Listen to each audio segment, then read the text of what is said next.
प्रियंका गांधी संसद पहुंची और संसद में तो उन्होंने पूरा हंगामा ही उतार दिया और कई मुद्दों पर उन्होंने सरकार को जो है वो घेरने की कोशिश जो है वो वहाँ पर की है। हमारे साथ सहारनपुर के वरिष्ठ पत्रकारों का यहाँ पर एक पैनल है, उनसे यहाँ पर बातचीत करेंगे। सबसे पहले देवेश त्यागी से बात कर लेते हैं। आपने देखा होगा कल काफ़ी स्पीच सुनी होगी संसद में, किस तरह से आक्रामक दिखी है प्रियंका गांधी। नहीं, प्रियंका गांधी आक्रामक तो दिखी हैं, लेकिन कहीं ना कहीं मुद्दों का अभाव उनकी जो भाषण था उसमें साफ तौर पर नज़र आ रहा था। वह हवाई बातें कर रही थी और कहीं ना कहीं जब उन्हें सुनने की बारी आई, अपने बात कही उन्होंने हवाई और निकल गई। जो राहुल जिस तरह बोलते हैं लगभग उसी तरह का उनका भी रवैया रहा। और जब जेडीयू के एक सांसद हैं, उन्होंने जब उस जवाब दिया, तथ्यों के साथ जवाब दिया, तब वह सुनने के लिए कांग्रेस का कोई भी वहाँ सांसद नहीं था। तो कहीं ना कहीं हवाई लगा मुझे। ठीक है, गौरव मिश्रा जी यहाँ पर हैं। क्या लगता है कि हवाई रहा क्या प्रियंका गांधी का कल का भाषण? देखिए, प्रियंका गांधी संसद में पहली बार बोली हैं और प्रियंका गांधी बड़ी लीडर भी हैं पार्टी के अंदर इस समय। और सबसे बड़ी बात जो मुझे अच्छी लगी, सबसे बड़ी बात है कि सभी लोगों ने उन्हें शांत होकर सुना। और जब किसी व्यक्ति को शांत होकर सुना जाता है तो इसका मतलब कहीं ना कहीं वो इंटेलेक्चुअल है और उसकी बातें कहीं ना कहीं कुछ आपको कहीं ना कहीं उसे टक्कर दे रही हैं। तो प्रियंका गांधी ने कहीं ना कहीं पूरी तरह से घेरने की कोशिश की सरकार को। और बड़े ज्वलंत मुद्दों पर, जैसे कि संभल की बात करें तो संभल पर वो बोली, संभल पर भी काफ़ी समय बोली। उन्होंने एक दर्जी की बात की, जिस दर्जी के लड़के की बात की, वो दर्जी का लड़का जो डॉक्टर बनना चाहता था, उसके साथ क्या घटना घटी वहाँ पर, तो उस पर वो बोली। और इन तमाम मुद्दों पर और भी जो मुद्दे थे, जैसे कि बात करें हम हिमाचल की, हिमाचल में सेब बर्बाद हो गया है, सेब की खेती ख़त्म हो गई, उस पर वो बोली। तो लोगों ने सुना गया और बड़े शांति के साथ सुना गया। और ये कहीं ना कहीं चीज़ें हैं कि अब एक नया लीडर आपके बीच में एकदम से अब आया है और उसको सुना जा रहा है संसद के अंदर। लोगों के अंदर लोग उनकी सुनने की ज़्यादा लगा, मुझे सुनना चाहते थे लोग प्रियंका गांधी को, लोगों ने सुना। लेकिन कहा जा रहा है कि भाई वो जब मुद्दों पर बात करी थे तथ्य नहीं थे, जब जेडीयू के सांसद आए तो फिर वो उनको सुनना ही बंद कर दिया गया। नहीं, ईमानदारी की अगर बात करें तो हिमाचल में सरकार किसकी है? हिमाचल में सरकार किसकी है? उसके बाद ईमानदारी, सबसे बड़ी बात तो ये लगी मुझे कि आपने वहीं पर उस सेव की बात करी, कहीं ना कहीं अपनी खामियों की बात भी करी। तो ये चीज़ नहीं है, पक्ष हो चाहे विपक्ष हो, उसको ये चीज़ देखनी चाहिए। अगर कोई नेता बड़ी बेबाकी के साथ वो बात हिमाचल की सेव की कर रहा है और सरकार आपकी है, ऐसा नहीं सरकार किसी और की है, सरकार आपकी है और आप अपनी भी कमियों को बता रहे हैं, तो ये बड़ी बात है। नहीं, इसको सुनना चाहिए। नहीं, उसमें कमियां नहीं बताई गई। उसमें बताया गया कि ये अडानी के गोदाम वेयर हाउस जो है, जो वो अडानी के हैं, जबकि अडानी के 3 वेयर हाउस हैं, बाकी और भी पब्लिक के हैं। टोटल मिला के 21 के आसपास जो है वहाँ पे कोल्ड स्टोरेज है, उसमें 3 अडानी के। लेकिन कहीं ना कहीं अपनी कमियों को छुपाने के लिए, उनका सेब व्यापारियों का अपने पक्ष में करने के लिए वह ये मुद्दा उठा रही हैं। अपनी खामियां कहाँ बता रही हैं? वो तो कह रही हैं पूरा मामला ही अडानी की वजह से फेल हो गया सेब का।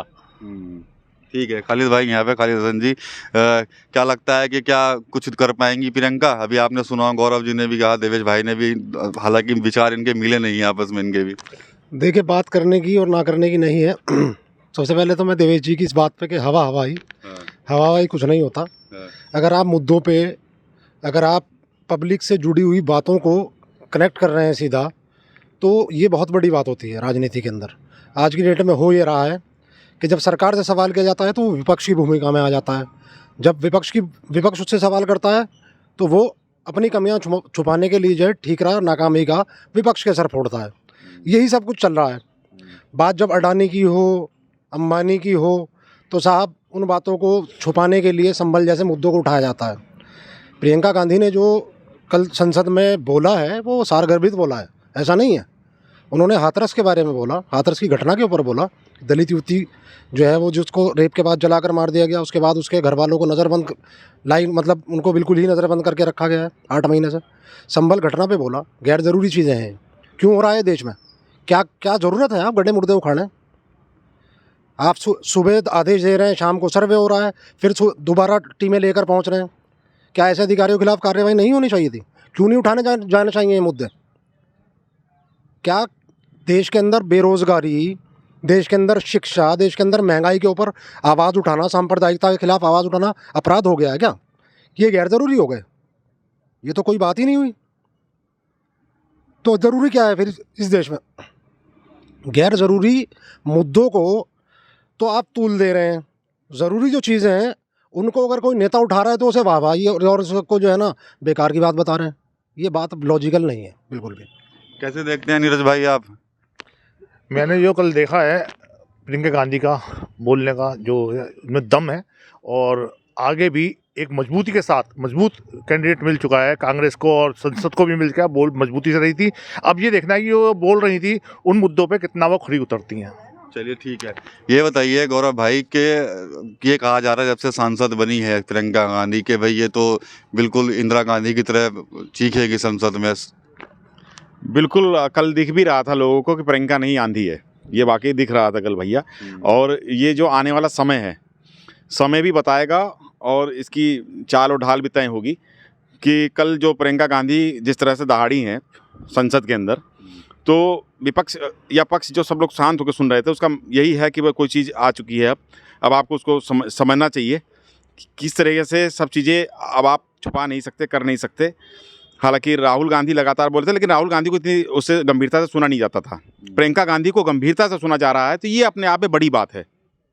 अभी जैसा खालिद भाई बता रहे थे कि मुद्दे ज्वलंत थे, ऐसा नहीं इन मुद्दों को आप किनारे कर सकते हैं। मुद्दे बड़े थे, चाहे संभल वाला मुद्दा हो, चाहे हाथरस वाला मुद्दा हो, चाहे आपका हिमाचल का मुद्दा हो। हिमाचल के अंदर में फिर मैं बता दूं आपको जो मुद्दा है वो राज्य सरकारों के अंडर में भी रहता है। राज्य सरकारों को जो भी चीज़ें जाती हैं तो राज्य सरकारें भी उसमें जिम्मेदार होती हैं। ऐसे किसी के यहाँ कोई भी जाकर के बिजनेस नहीं कर सकता, वहाँ बिजनेस नहीं हो सकता, आवागमन बिजनेस का नहीं हो सकता जब तक राज्य सरकारें इन्वॉल्व ना हो, राज्य सरकारों की परमिशन ना हो, तो आप वहाँ व्यापार नहीं कर सकते। कोई भी अडानी या अंबानी व्यापार वहाँ नहीं कर सकता जब तक राज्य सरकारें इसमें इन्वॉल्व ना हो। इसलिए उन्होंने कहीं ना कहीं अपनी सरकारों को भी आईना दिखाया है कि भविष्य में ये चीज़ें नहीं चलेंगी।